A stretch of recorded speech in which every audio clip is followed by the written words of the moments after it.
Hi friends, ഇഷ്ടമാത്ര സീരിയലിലേക്ക് എല്ലാവർക്കും സ്വാഗതം. അങ്ങനെ ആകാശ് സുചിത്രയെ പറ്റിയിട്ട് കമ്പനിയോട് കുറ്റം പറയുന്നുണ്ട്. അങ്കിൾ ആരോട് സംസാരിക്കുന്നത് എന്നും ചോദിച്ച് ആദ്യം അങ്ങോട്ടേക്ക് വരികയാണെ. ഓരോരോ ചിന്തകൾ ആദ്യയെ എങ്ങനെ ഹീറോ ആക്കാന്ന് എന്നിട്ട് അവിടെ ഇരുത്തിയിട്ട് പറഞ്ഞു കൊടുക്കുന്നുണ്ട്. ആദ്യയെ ആരാ CEO അസോസിയേഷന്റെ പരിപാടിക്ക് തല്ലിയത് എന്ന് ചോദിക്കുമ്പോൾ ആദ്യം ഇങ്ങനെ ചിന്തിക്കുന്നുണ്ട്. ഇഷിത വന്നിട്ട് ഇഷിത അടിക്കുന്ന ആ ഒരു ഭാഗം കൊത്തിയ പാമ്പിനെ കൊണ്ട് തന്നെ വിഷയിറക്കണം. അപ്പോൾ ആ പാമ്പിനെ കൊണ്ട് വിഷയിറക്കാം എന്താ എന്ന് ചോദിക്കാട്ടോ ആദിയോട്. അതിനൊരു പ്ലാൻ ഞാൻ ഇട്ടിട്ടുണ്ട് എന്ന് പറയുമ്പോൾ ആദി രചനയെ ഇഷിത തള്ളിയിടുന്നത് ആലോചിക്കുന്നുണ്ട്. എന്നിട്ട് പറയും, എൻ്റെ അമ്മയോട് പ്രശ്നം ഉണ്ടാക്കിയതും കൂടെ ചേർത്തായിരിക്കണം അവർക്ക് കൊടുക്കേണ്ടത്. അതിൻ്റെ മന്ത്രം ഞാൻ പറഞ്ഞുതരാന്ന് പറഞ്ഞിട്ട് എന്തൊക്കെയോ പറഞ്ഞു കൊടുക്കാൻ കേട്ടോ ആദിയോട്. എന്നിട്ട് ആകാശ് ഫോണ് ആദിയുടെ കയ്യിൽ കൊടുത്തിട്ട് മഹേഷിനെ വിളിക്കാൻ വേണ്ടിയിട്ട് പറയാണ്. അങ്ങനെ മഹേഷിനെ വിളിക്കും. എന്നിട്ട് പറയാം, ആദി ഞാനൊരു ഇമ്പോർട്ടൻ്റ് കാര്യം പറയാൻ വേണ്ടിയിട്ട് വിളിച്ചതാ. ഞാൻ പറയുന്ന കാര്യം അതേപോലെ ഡാഡി അനുസരിച്ചാൽ ഡാഡിയോടുള്ള എൻ്റെ എല്ലാ പിണക്കും മാറും. ഇത് കേൾക്കുമ്പോൾ മഹേഷ് ആണെങ്കിൽ വേഗം പറഞ്ഞു കൊടുക്കുകയാണ്, ഡാഡിയോടുള്ള മോൻ്റെ പിണക്കം മാറാൻ ഡാഡി എന്ത് വേണമെങ്കിലും ചെയ്യാം, എന്താ ഞാൻ ചെയ്യേണ്ടതെന്ന് പറഞ്ഞപ്പോൾ അതിങ്ങനെ പറഞ്ഞു കൊടുക്കുന്നത് കാണിക്കുന്നുണ്ട്. ഇതൊക്കെ കേട്ട് കഴിയുമ്പോൾ മഹേഷ് ചോദിക്കുന്നുണ്ട്, മോനെ അത്രയ്ക്കൊക്കെ വേണോ? ഇത്രയും ചെയ്താൽ ഡാഡിയോടുള്ള പിണക്കം മാറുകയും ചെയ്യും, ഞാൻ ഡാഡിയുടെ കൂടെ വരികയും ചെയ്യും. ഡാഡി ഞാൻ വിളിക്കുന്ന സ്ഥലത്തേക്ക് വരണം എന്ന് പറഞ്ഞിട്ട് ഫോൺ കട്ട് ചെയ്യണേ. അപ്പൊ ഇതൊക്കെ കേട്ടുകൊണ്ടിരുന്ന ആകാശ് ആദിയോട്, വെൽ ഡൺ മൈ ബോയ്, നാളെ നീ വിളിക്കുന്ന സ്ഥലത്തേക്ക് മഹേഷ് വരും. അങ്ങനെ ആകാശ് രചനയുടെ അടുത്ത് എത്തുന്നു. കയ്യിലൊരു തോക്കുണ്ട്. അപ്പൊ രചന ചോദിക്കുന്നുണ്ട്, ആദ്യം എന്തിനാ ഇതൊക്കെ പഠിപ്പിക്കുന്നത്? അവനൊരു കൊച്ചുകുട്ടിയല്ലേ, ഇത് പഠിപ്പിക്കുന്നത് ഷൂട്ട് ചെയ്യാൻ. ആകാശ് ഇതൊക്കെ കണ്ടിട്ട് എനിക്ക് പേടിയാവുന്നുണ്ട്. അവനെ പ്ലീസ് ദയവായി ക്രിമിനൽ ആക്കരുത്. താൻ പേടിക്കാതെടോ, അവൻ എൻ്റെ കൂടി മകനല്ലേ, അവൻ്റെ ഭാവി എങ്ങനെയാവണമെന്ന് എനിക്ക് കൂടി ഒരു വിചാരം ഉണ്ടാവുമല്ലോ. എന്നിട്ട് ആകാശ് മനസ്സിലോർക്കുന്നുണ്ട്, അവനെ കൊണ്ട് ഞാൻ മഹേഷിനെ കൊന്നിരിക്കും, ആദ്യം നല്ല കുട്ടിയായിട്ട് നമുക്ക് വളർത്താടോ എന്നും പറഞ്ഞ് രചനയെ അങ്ങ് കൂട്ടിയിട്ട് പോവാണ്. പിന്നീട് കാണിക്കുന്നത് നമ്മുടെ ഇഷിതയുടെ വീടാണ്. അവിടെ അനുഗ്രഹം വന്നിട്ട് ചപ്പാത്തിയും കറികളും ഉണ്ടാക്കുന്നുണ്ട്. അത് കഴിക്കാനായി പ്രിയാമണിയും മാഷും ഇരിക്കുന്നുണ്ട്. എന്നിട്ട് മാഷ് പറയും, അനുഗ്രഹ അടുക്കള ഏറ്റെടുത്തെന്ന് തോന്നുന്നു, കഴിക്കാൻ കൊള്ളാവുന്ന എന്തെങ്കിലും തന്നെ ആയിരിക്കോ, അതോ നമ്മുടെ സുജിയെ പോലെ ആയിരിക്കോ, വല്ല ഡൽഹി ഫുഡായിരിക്കും. ആ കുട്ടിയിൽ എനിക്കിഷ്ടപ്പെട്ടത് ശുദ്ധമായി മലയാളം സംസാരിക്കുന്നു എന്നതാണ്. ഇക്കാലത്ത് മലയാളം സംസാരിക്കാത്ത നാടായത് എന്ന് മാഷ് പറയുമ്പോൾ ആ സമയത്ത് അനുഗ്രഹ എന്താ നിങ്ങൾ സംസാരിക്കുന്നതെന്ന് ചോദിക്കുമ്പോൾ, മോളെ ഒറ്റയ്ക്ക് ഭക്ഷണം ഉണ്ടാക്കാൻ വിടണ്ട എന്ന് ഞാനും കൂടെ സഹായിക്കാം മോളെ എന്ന് പറഞ്ഞ് പ്രിയമണി അങ്ങോട്ട് ചെല്ലുകയാണേ.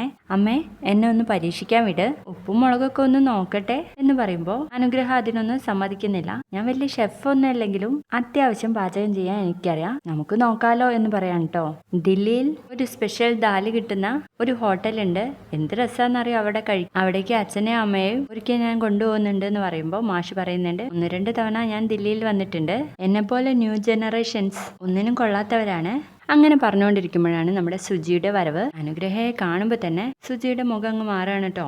അപ്പോൾ അനുഗ്രഹ പറയും, ഹലോ സുചിത്ര, എൻ്റെ അക്കോമഡേഷൻ ഇങ്ങോട്ട് മാറ്റി, എന്താ സന്തോഷമായില്ലേ എന്ന് ചോദിക്കാട്ടോ. ജോലി കഴിഞ്ഞ് വന്നതല്ലേ, ഒന്ന് ഫ്രഷ് ആയിട്ട് വാ, അപ്പോഴേക്കും ഫുഡ് എടുക്കുക എന്ന് പറയണേ. അപ്പോൾ സുചിത്ര തലയാട്ടിക്കൊണ്ട് ആന്ന് പറയണേ. എന്നിട്ട് പ്രിയാമണിയെ അടുത്ത് വിളിച്ചിട്ട് സുചിത്ര ചോദിക്കും, ഇളയമ്മേ ഇവളിവിടെ സ്ഥിര താമസാക്കാൻ വേണ്ടിയിട്ട് വന്നതാണോ? ട്രെയിനിങ് കഴിയുന്നത് വരെ നിനക്കൊരു കൂട്ടായല്ലോ, നിന്റെ കൂടെ താമസം എന്ന് പറയുമ്പോൾ സുചിത്ര ദേഷ്യം പിടിച്ച് ഉള്ളിലേക്ക് പോവാണേ. ഇത് കാണുന്ന അനുഗ്രഹ, സുചിത്രയ്ക്ക് ഇഷ്ടപ്പെട്ടില്ല എന്ന് തോന്നുന്നു, ഞാൻ ശരിയാക്കി എടുത്തോളാം, ഇവള് മനഃപൂർവ്വം ഇവിടെ കൂടിയതാ, എങ്ങനെയെങ്കിലും പുറത്താക്കിയേ പറ്റൂ എന്ന് പറഞ്ഞ് സുചിത്ര ഇഷിതയെ വിളിക്കാൻ കേട്ടോ. എന്തുണ്ട് മോളെ, ജോലിയൊക്കെ എങ്ങനെ പോകുന്നു എന്ന് ചോദിക്കുമ്പോൾ, എന്നെ ഇപ്പൊ ആർക്കും വേണ്ടല്ലോ. അതെന്താ മോളെ നീ അങ്ങനെ പറഞ്ഞത്? അനുഗ്രഹയെ എന്തിനാ അവിടെ താമസിപ്പിക്കുന്നത്? അതവൾക്ക് ഹോം സ്റ്റേ വേണമെന്ന് പറഞ്ഞു. ഹോം സ്റ്റേക്ക് എത്രയോ ഇടങ്ങളുണ്ടല്ലോ, പിന്നെ എന്തിനാ ഇവിടെ തന്നെ എന്ന് ചോദിക്കാണ് സുജി. അവളെ വേറെ എവിടേക്കെങ്കിലും കൊണ്ടാക്ക് എന്ന് പറയുമ്പോൾ ഇഷിത പറയും, മഹേഷ് അച്ഛനോടും അമ്മയോടും പറഞ്ഞ് റെഡിയാക്കിയതാ, എനിക്കതിൽ ഇടപെടാൻ പറ്റില്ല, നീ ഒന്ന് അഡ്ജസ്റ്റ് ചെയ്യുമോളെ, അവള് നിന്നോട് പെട്ടെന്ന് ഇണങ്ങും എന്ന് പറയുമ്പോൾ നോക്കാന്ന് പറയട്ടോ സുചിത്ര. അങ്ങനെ അനുഗ്രഹ ഭക്ഷണമൊക്കെ വിളമ്പി വെച്ച് എല്ലാവരും വിളിക്കാട്ടോ. സുജി വാ ഇരിക്ക്. എന്നിട്ട് പറയും, അച്ഛന് ഉപ്പ് കുറച്ചായിട്ടിരിക്കുന്നത് ബാക്കിയുള്ളവർക്ക് എടുത്തിടാലോ എന്ന് പറയുമ്പോഴേക്കും സുചിത്രയുടെ മുഖം അങ്ങ് മാറട്ടോ. അങ്ങനെ എല്ലാവരും ഭക്ഷണം വായിൽ വെച്ചതും അടിപൊളിയാണെന്ന് പറയാണ്. എന്നിട്ട് മാഷ് സുജിയോട് ചോദിക്കുന്നുണ്ട്, എങ്ങനെയുണ്ട് സുജി ഇന്നത്തെ ആഹാരം? അതെന്തിനാ എന്നോട് ചോദിക്കുന്നത്, നീയാണല്ലോ ആഹാരപ്രിയ എന്ന് ചോദിക്കാട്ടോ. എനിക്കിഷ്ടപ്പെട്ടു, അടിപൊളിയായിട്ടുണ്ടെന്ന് പറയാണ് അനുഗ്രഹയോട്. ഇത് കേൾക്കുന്ന അനുഗ്രഹ പറയും, ഗംഭീരാണെങ്കിലോ അഭിപ്രായമൊന്നും പറയരുത്. അപ്പോൾ നമുക്ക് അഹങ്കാരം വരുമെന്ന അമ്മ പറയുന്നതെന്ന് പറയണേ. അപ്പോഴേക്കും നമ്മുടെ പ്രിയാമണി ഭക്ഷണം കഴിച്ചിട്ട് ആ പ്ലേറ്റ് അങ്ങ് എടുക്കും. അപ്പോഴേക്കും അനുഗ്രഹം വാങ്ങി വെക്കുകയാണ് കേട്ടോ. അമ്മ ഇവിടെ വെക്ക്, ക്ലീൻ ചെയ്യുന്നത് ഞാനും സുജിയും കൂടെ എന്ന് പറയുമ്പോൾ സുജി പറയും ഇവളൊരു നടക്കി പോവില്ല. എന്നിട്ട് സുജിയെ നോക്കിയിട്ട് അനുഗ്രഹം പറയും സുജി നീ ടേബിൾ ക്ലീൻ ചെയ്തോ, ഞാൻ പാത്രം വാഷ് ചെയ്യാം. എന്നിട്ട് പ്രിയാമണി മാഷോട് പറയും മാഷെ ഒന്ന് സുജിയുടെ മുഖം നോക്കിയേ, അനുഗ്രഹം മിക്കവാറും ഇവളെ ഒരു പാഠം പഠിപ്പിച്ചിട്ടേ ഇവിടുന്ന് പോവുള്ളൂ എന്ന് പറയട്ടെ മാഷ്. തുടർന്ന് നമ്മുടെ മഹേഷ് ആണെങ്കിൽ ആ ഓൺലൈനിൽ നിന്ന് വന്ന സാധനത്തിന്റെ അവരെ വിളിച്ചിട്ട് ചീത്ത പറയാം കേട്ടോ. ഞാൻ ഓർഡർ ചെയ്തത് ഒരു ഗിഫ്റ്റ് ആയിരുന്നു, ഇനിയിപ്പോൾ അത് റിട്ടേൺ അയച്ചിട്ട് എന്താ കാര്യം, അതൊരു ഗിഫ്റ്റ് കൊടുക്കാനുള്ളതായിരുന്നു എന്നൊക്കെ ഇങ്ങനെ പറയണ സമയത്ത് ഇഷിത അങ്ങോട്ട് വരികയാണേ. ഓൺലൈൻ ഷോപ്പുകാരനെ ആയിരിക്കുമല്ലേ തെറി വിളിച്ച് അവന്റെ ചെവി പൊട്ടിച്ചോ എന്ന് ചോദിക്കുമ്പോൾ അവന്റെ ഷോപ്പ് പോയി തെറി വിളിക്കണമെന്ന് കരുതിയതാന്ന് പറയട്ടോ മഹേഷ്. അത് വിട്ടേക്ക് മഹേഷ് എന്ന് പറയുമ്പോൾ എന്തായാലും സിറ്റുവേഷൻ മോശമായില്ലേ, അതിന് ഞാനൊന്നും പറഞ്ഞില്ലല്ലോ എന്ന് പറയുമ്പോൾ അത് നിന്റെ ഗുണം.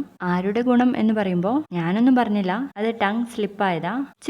ചിലരുടെ മനസ്സിൽ നിന്ന് അറിയാതെ സത്യങ്ങളൊക്കെ പുറത്തു വരും. എന്നിട്ട് ടങ് സ്ലിപ്പായതാ എന്ന് പറഞ്ഞിട്ട് ഇങ്ങനെ പറഞ്ഞാൽ എന്താ ചെയ്യാ എന്നൊക്കെ ചോദിക്കാണ് ഇഷിത. എന്നിട്ട് ഇഷിതയോട് തന്നെ പറയുന്നുണ്ട് Ishita you are great, Sathyavathi thank you എന്ന് പറഞ്ഞ് നിൽക്കുമ്പോൾ മഹേഷ് അങ്ങ് പോവാണ് കേട്ടോ. എന്നിട്ട് ഇഷിത മഹേഷിന്റെ പിന്നാലെ പോയിട്ട് പറയുന്നുണ്ട് മഹേഷ് അനുഗ്രഹം ഹാപ്പിയാണോ? അതെ, സുജി വിളിച്ചിരുന്നു, അവൾക്ക് അത്ര ഹാപ്പി അല്ലാത്ത പോലെ. ആണോ? അല്ല 2 ദിവസം കഴിഞ്ഞാൽ ശരിയാവും, അവർ കൂട്ടുമാവും. അതെ, അവള് പെട്ടെന്ന് ഇണങ്ങിക്കോളും എന്ന് പറയട്ടോ മഹേഷ്. ഞാൻ പറയാൻ വിട്ടുപോയി, അന്ന് ആ പരിപാടിക്കിടെ ഞാൻ ഇഷാദിനെ 1-2 പ്രാവശ്യം അവിടെ വെച്ച് കണ്ടു. അവൻ എന്നെ മനസ്സിലായില്ല, അവന്റെ അമ്മയായിട്ടാ ഞാൻ അവന്റെ കാര്യത്തെ ഇടപെട്ടത്.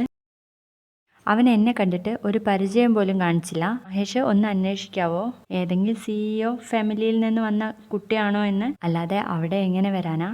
ഞാൻ അന്വേഷിക്കും ഇഷാദിനെ നിന്റെ മുന്നിൽ കൊണ്ടുവരാം, താനറിയാതെ തനിക്ക് വന്ന മകനല്ലേ. മഹേഷ് നമുക്ക് കിടക്കണ്ടേ, സമയം വൈകി. ആ കിടക്കാന്ന് പറഞ്ഞ് മഹേഷ് അങ്ങ് പോകുമ്പോൾ മഹേഷ് ഞാൻ ബ്രഷ് ചെയ്തിട്ട് വരാന്ന് പറയട്ടോ. മഹേഷ് കൊണ്ടുവന്നെടുത്ത ഗിഫ്റ്റ് ആയിട്ട് അത് കാണുമ്പോൾ തന്നെ മഹേഷ് ആകെ ചമ്മി നിൽക്കാണേ. അല്ല എന്റെ പ്രിയതമൻ തന്ന അമൂല്യമായ ഒരു ഗിഫ്റ്റ് എന്ന് പറഞ്ഞിട്ട് അതിങ്ങനെ എടുത്ത് കാണിച്ചു കൊടുക്കുന്നുണ്ട് ഇഷിത.